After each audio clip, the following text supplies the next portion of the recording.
Hemen başlayırıq yoldaşlar. Bugünkü dərsimiz olacaq say. Diqqətli oluruq. Siz bilirsiniz ki, say əşyanı ya miqdarını bildirəcək, ya da sırasını bildirəcəklər. Deməli, say nə bildirir yoldaşlar? Əşyanın ya miqdarını bildirir, ya da sırasını bildirəcək. Say quruluşca bölünəcək 3 yerə. Sadə saylar, düzəltmə saylar, bir də mürəkkəb saylar. Qulaq asırıq. Sadə say deyəndə məsələn 1, 3, 5, bu oldu bizim sadə saylarımız. Düzəltmə deyirsə, düzəltmələr larla, larca, ıncı, lu, acıq şəkilsi vasitəsilə yaradır. İndi qulaq asırıq, diqqətli oluruq. Olacaq yoldaşlar onlarla insan. Onlarla olacaq onlarca insan. Larca olacaq onuncu çoxlu azacıq. Bildiniz? Deməli, bir də təkrar edirəm. Saylar quruluşca 3 yerə bölünür. Sadə saylar, düzəltmə saylar və mürəkkəb saylar.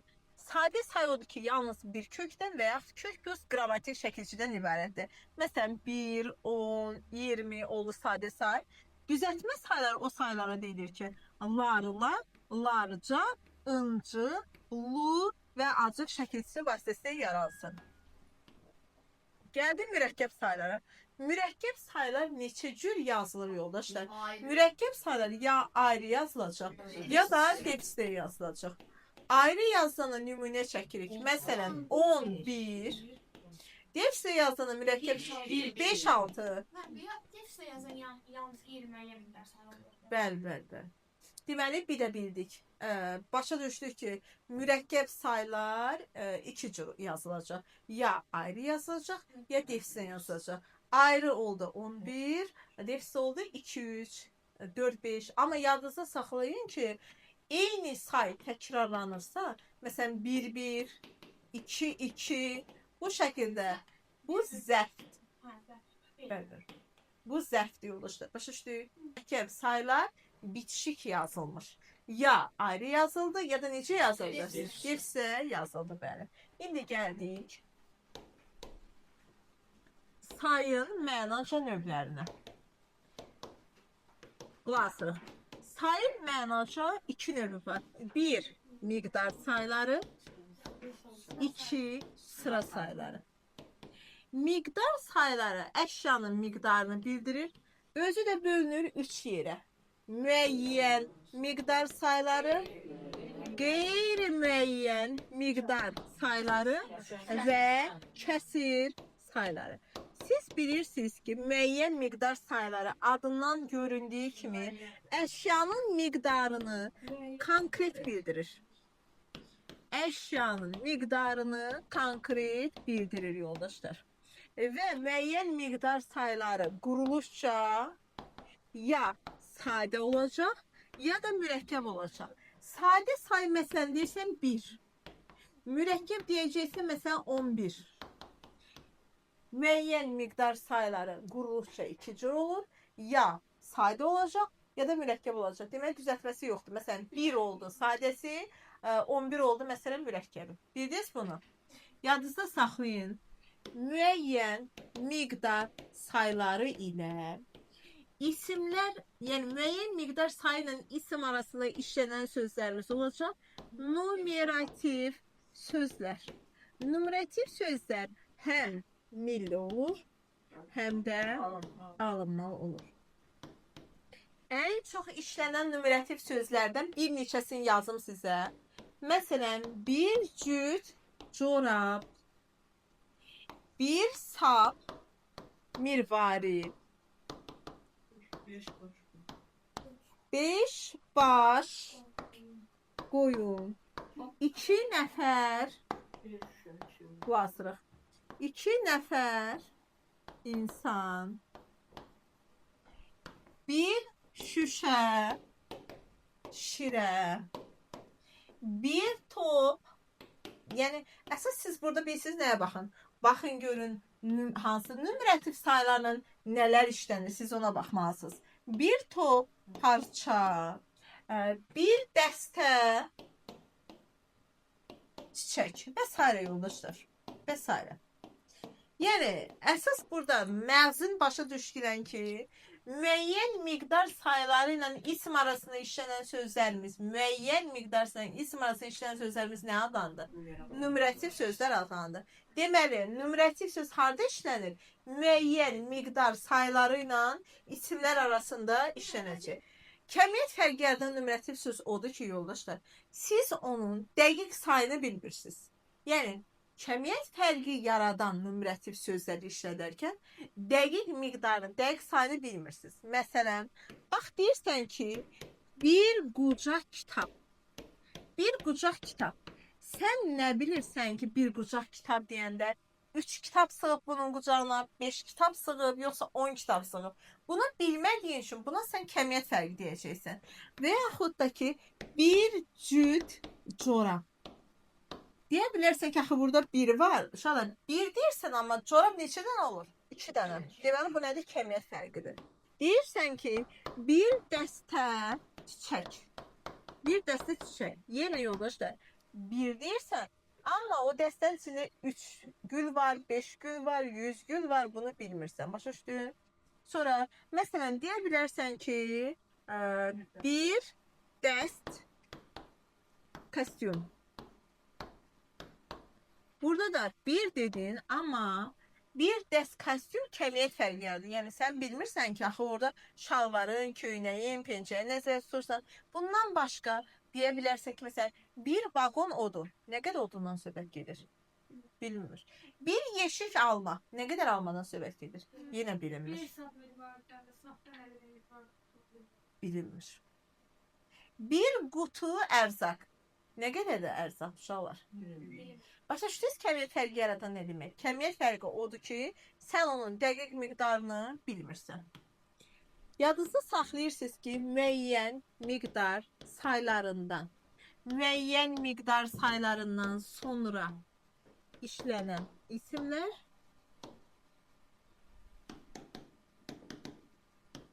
əsasən tək də olacaq. Əsasən nə deməkdir? Yəni, çox vaxt tək də olacaq deməkdir. Qrammatik normanın tələbinə əsasən müəyyən miqdar sayından sonra işlənən isimlər tək də olmalıdır. Məsələn, bir kitab. Bir kitab. Və sən bir kitablar desən, bu qrammatik normanın pozulması da olmaz. Amma istisna vəziyyətimiz var. Niyə? Əsasən o demək ki, daha çox tək də olur. Amma yalnız təkdə olur ifadəsi düz gəlmir. Yadınızda qalsın ki, yuvarlaq saylar deyəndə də məsələn 1000, 100, milyon və s. Bunlardan sonra sən əgər əsr, ay, il, qərinə görürsənsə, bu zaman yoldaşlar cəmdə işlənə bilər. Bax, bir də təzdən gedirəm. Bəli, müəyyən miqdar saylarından sonra işlənən isimlər qrammatik normanın tələbinə əsasən daha çox tək də olmalıdır. Amma düşsə ki, müəyyən miqdar saylarından sonra işlənən isimlər yalnız tək də olur. Səhvdir. Özünün sonra cəm şəklisi qəbul edə bilmir. Səhvdir. Çünki sən yuvarlaq saylardan sonra, məsələn, 1000, 100, milyon, milyard, bunlardan sonra əsr, ay, il qərinə gəlirsə, sən cəmləndirə biləcəksən. Məsələn, deyəsən ki, 100 illər bundan öncə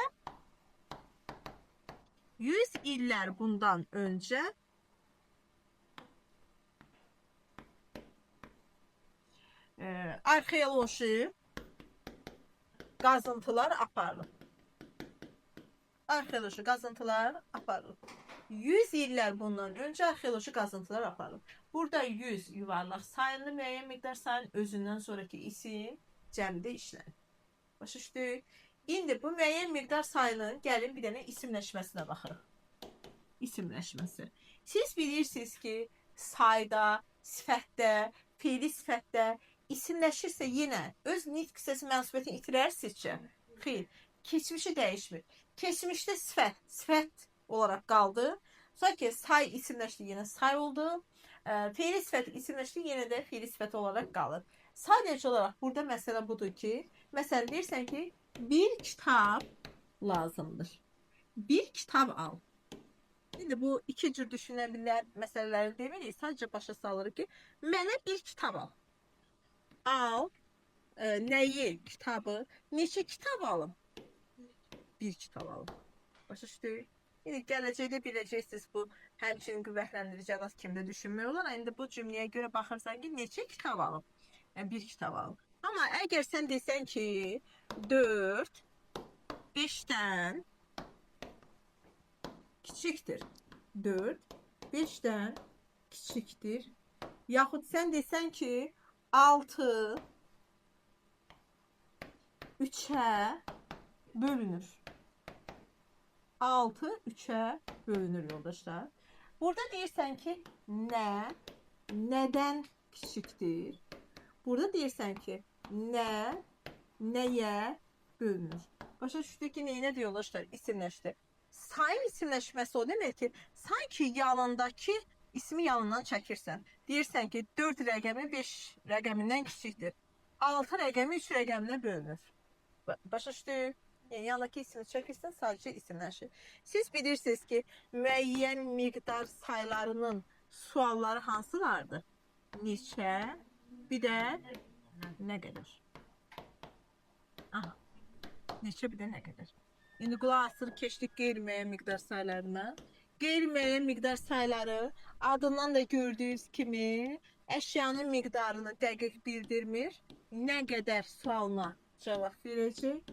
Qeyri-müəyyən miqdar sayın biz quruluşca böləcəyik 3 yerə. Həm sadəsi, həm düzəltməsi, həm də mürəkkəb olur. Sadəsinə məsələn az, çox, düzəltməsinə məsələn onlarla, minlərcə.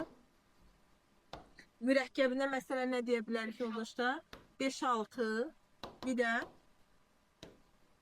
də nə deyə bilərsiniz? Bir qədər. Biraz, bəli. Həm ayrı yazıldı, həm də defislə yazıldı. Başa düşdük bunu.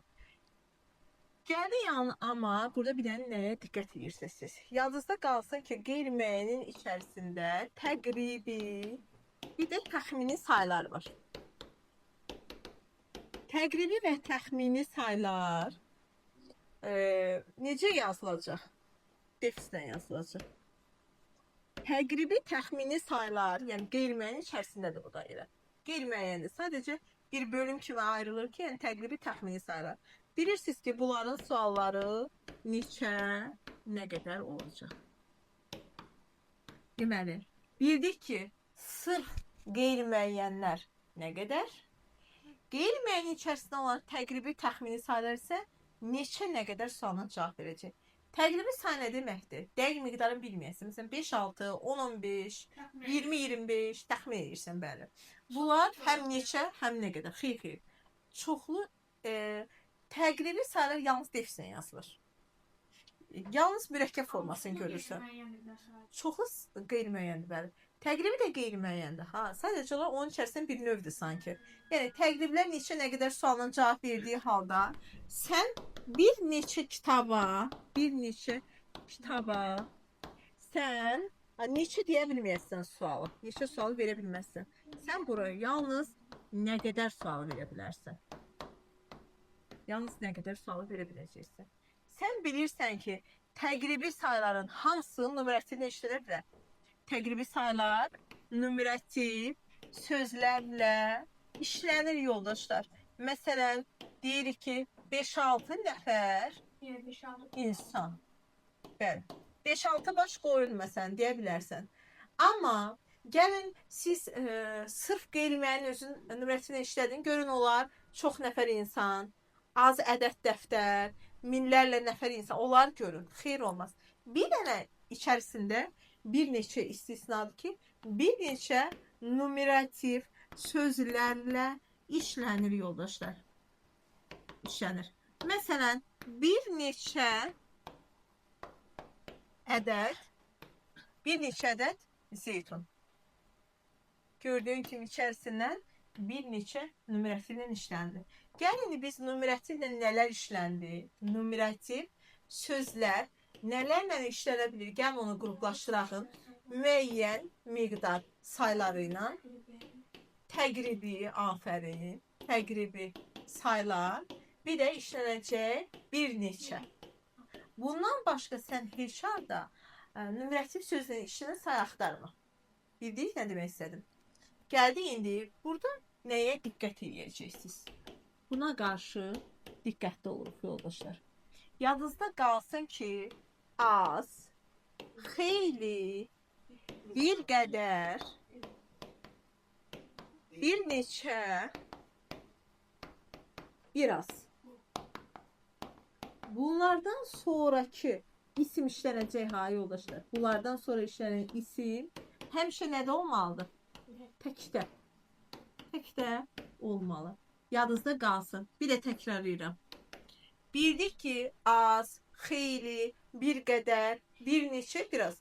Bunları neyirsən yoldaşlar? Əzbərlirsən. İndi bunun daybaşı şişəsindəki düzəltmə variantı olsa, azacıq da olsa, yenə təkdə işlənəcək. Yəni, yəqin ki, ümid edirəm bunu başa düşürsün. Az, xeyli, bir qədər, bir neçə, biraz, bir də təqribi saylar.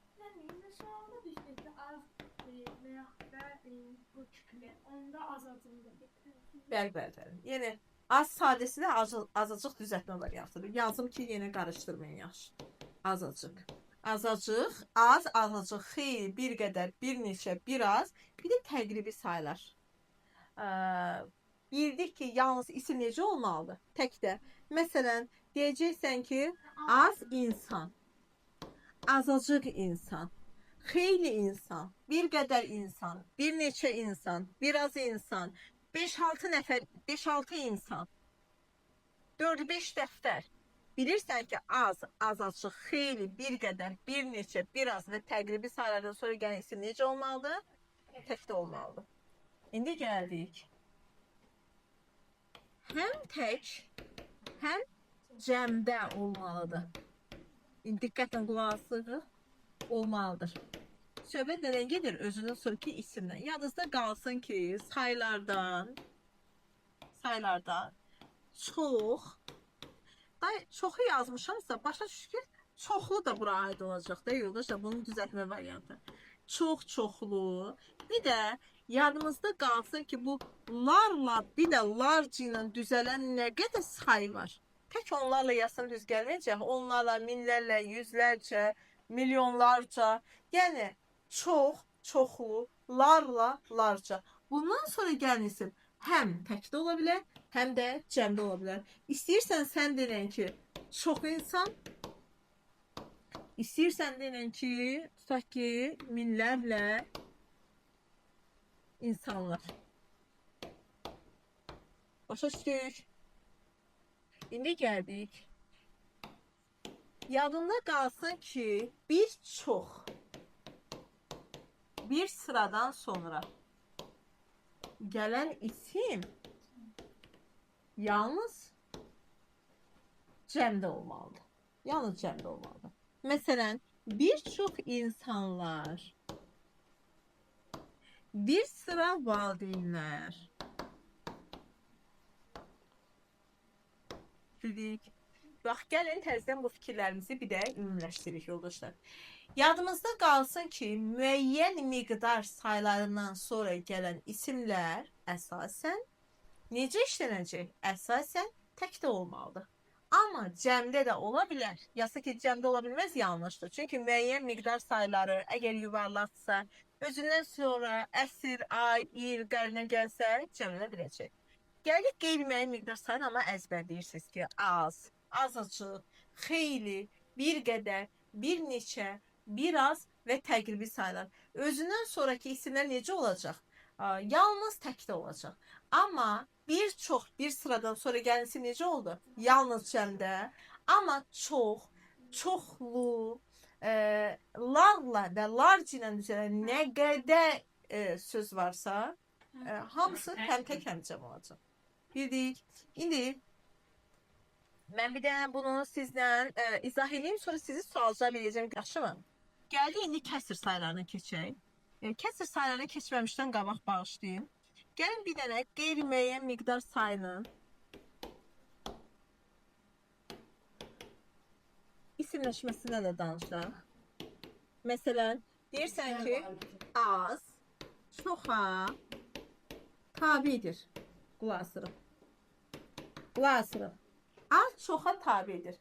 Deyirsən ki, nə nəyə tabidir? Bu nə deməkdir? Yəni az insan çox insana bu tabidir deməkdir. Bu yanındakı ismi çəkmişik, az isimləşib. İndi sizcə az isimləşəndə az isim olur yoxsa say olur? Yenə say olaraq qaldı. Keçmişini itirmək, bəli. Bu bunun isimləşməsidir. Gəldik kəsr saylarına. Siz bilirsiniz ki, kəsr sayları əşyanın miqdarını konkret bildirmir. Konkret bildirmir yoldaşlar. Quruluşca kəsr sayı yalnız mürəkkəb olur. Yalnız mürəkkəb olur. Yeganə növdür ki, daha qrammatik şəkilsi vasitəsilə yaranır. Məsələn, 5-də 3, 10-da 1. Bildiniz kəsr saylarını. İndi gəldik sıra saylarına. Sıra sayları. Sıra sayları bilirsiniz ki, əşyanın sırasını bildirəcək. Əşyanın sırasını bildirir. Sualları nə olacaq? Neçənci? Bir də sifətin sualına cavab verə bilən yeganə say növü hansıdır? Sıra sayıdır ki, hansı sualına cavab verir. Sizcə sıra sayı quruluşca ya düzəltmə olur, ya da mürəkkəb olur. Çünki sıra sayının düzəltməsi sayın üzərinə ıncı əlavə etməklə yaranırsa, ya 5-ci olacaq düzəltmə, ya da 15-ci olacaq yoldaşlar. Ya 5-ci olacaq, ya da 15-ci olacaq bu formada. Buradan yadımızda saxlayırıq ki, sıra saylarından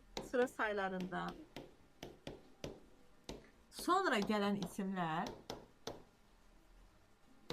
görün necə yazacağım ifadəni. Sıra saylarından sonra gələn isimlər əsasən nə deməkdir? Niyə yazıram əsasən? Yəni çox vaxt. Yox. Əsasən o demək ki, çox vaxt. Əsasən təkdə olur. Əsasən təkdə olur. Məsələn, birinci sıra mənimdir. Birinci sıra mənimdir. Bu şəkildə. Yəni yazsa ki, sıra saylarından sonra gələn isimlər yalnız təkdə olur. Bu səhv. Mən necə yazmışam ifadəni? Sıra sayından sonra gələn isimlər əsasən təkdə olur. Bu demək ki, cəmdə də ola bilər. Əgər çox vaxt, bəli, əgər sıra saylarından sonra siz bizə məlum olmayan müəyyən bir zaman dilimin görəcəksinizsə, məsələn, 90-cı illər. 90-cı illər. Yəni müəyyən zaman çərçivəsinin 80-ci illər, 70-ci illər deyəndə özündən sonrakini cəmləndirdiniz. Bir də cütlük paralellik anlayışlarıdır. Redikə baxlarda var idi, yuvarlaq illər əsr gəlməyəcəndə Belçikadan bir fərqli bir sözdür. Bir də var, məsələn, deyirsən ki, bu il 5-ci siniflər çox zəifdir. Yəni cütlük paralellik anlayışında özündən sonraki cəmlənə bilər. Başa düşürsünüz ki, sıra sayları 3 cür yazılır. Ərəb rəqəmləri ilə, Roma rəqəmləri, biz buna Rum rəqəmləri deyirik. Bir də hərflərlə. Deməli, hərflərlə sən bilirsən ki, birinci. Ərəb rəqəmləri ilə bilirsən ki, 1. Yanına nöqtə də qoyanda birinci deməkdir. Yarım mötərizə açanda da birinci deməkdir. Bir defis C çəkəni də birinci deməkdir. Yəni nəhayətdə quruluşçu nədir bu? Düzəltmədir də yoldaşlar. Sən bunu bir oxuya bilməzsən, bu birincidir. Yana yarım mötərizə açdıqsa bir deyə bilməzsən, o da birincidir. Yəni quruluşçu nədir? Düzəltmədir. Gəlin Roma rəqəmi. Əsas Azərbaycan dili çərçivəsində deyirəm, riyaziyyatda bilirəm artıqdır bu məsələ. Amma Azərbaycan dili çərçivəsində deyirik ki, 7 Rum rəqəmimiz var ki, bunun hesabında dönəcək digər rəqəmlər. Məsələn, sən bilirsən ki, bu 1-dir, 5-dir, 10-dur, 50'dir, 500'dür, ne yazmadım, 1000'dir, 100'dür. Ve sen bilməlisən ki, Rum rəqəmlərindən sonra orfoqrafiyaya diqqət elə. Bilginən ki, ondan sonra cu yazmaq olmaz. Ondan sonra nöqtə qoymaq olmaz. Ondan sonra yarım mötərizə açmaq olmaz yoldaşlar. Başa düşdük? Yəni orfoqrafiyasına görə Rum rəqəmlərindən sonra yarım mötərizə qoymaq, nöqtə qoymaq, cu yazmaq qətiyyən olmaz. Rum rəqəmlərin qaydasını bilirsiniz ki, əgər siz onu özündən sola yazdısa azaldı, özündən sağa yazdısa artdı yoldaşlar. Bildik bunda. Gəldik. Siz bilin ki, bir də birinci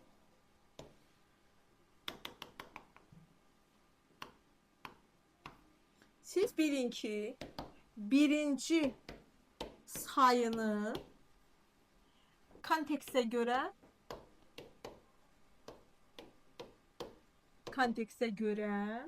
ilk sifəti ilə əvəz edə bilərsiniz mətnlərdə. İlk sifəti ilə əvəz etmək olar. Əvəz etmək olar. Yalnızca saxladıq. Bu qayda kitabında yoxdur. Birinci sayını ilk sifəti ilə əvəz edə bilərsiniz. Mətnin içərisində, kontekstə görə. Bəli. Qapıdan birinci mən keçdim. İlk mən keçdim. Başa düşdük? Bu mövzuda mən, yalnız mən birinciyəm. Yəni ilkəm. Aha. İndi gəldik yoldaşlar. Bir də sizə nə deyəcəkdim burada? İsimləşməsi. İsimləşməsi. Deyirsən ki, birincilər çıxış etdilər. Bəli. Birincilər çıxış etdilər. Kim çıxış etdi? Birincilər. Buna nə deyəcəyik biz? İsimləşmiş say. Morfoloji təhlil zamanı yenə say olaraq götürürük. Bəli. Nəyə? O sifətləşmədir. Substantivləşmə. Bəli. İsimləşmə substantivləşmədir. Sifətin isimləşməsi də substantivləşmədir, sayın isimləşməsi də, fiil sifətin isimləşməsi də, yer zərfinin isimləşməsi. Deməli, amonim saylar, yoldaşlar, bunların hamısının evdə qulaq asana bir də qeyd edirsiniz. Az, çox, bir. Yalnız zərf var. Mesela az danışmaq. Deyəcəm, darıxma.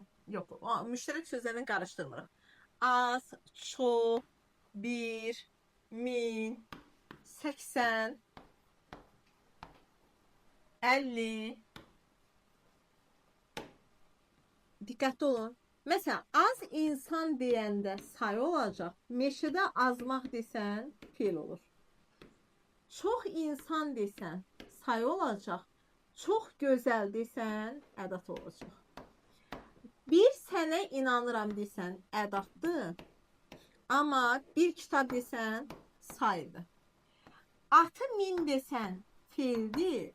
1000 insan desən, sayıdır. 80, uşaq 80'dir, diksindi, fiildir. Səsin abituriyent desən,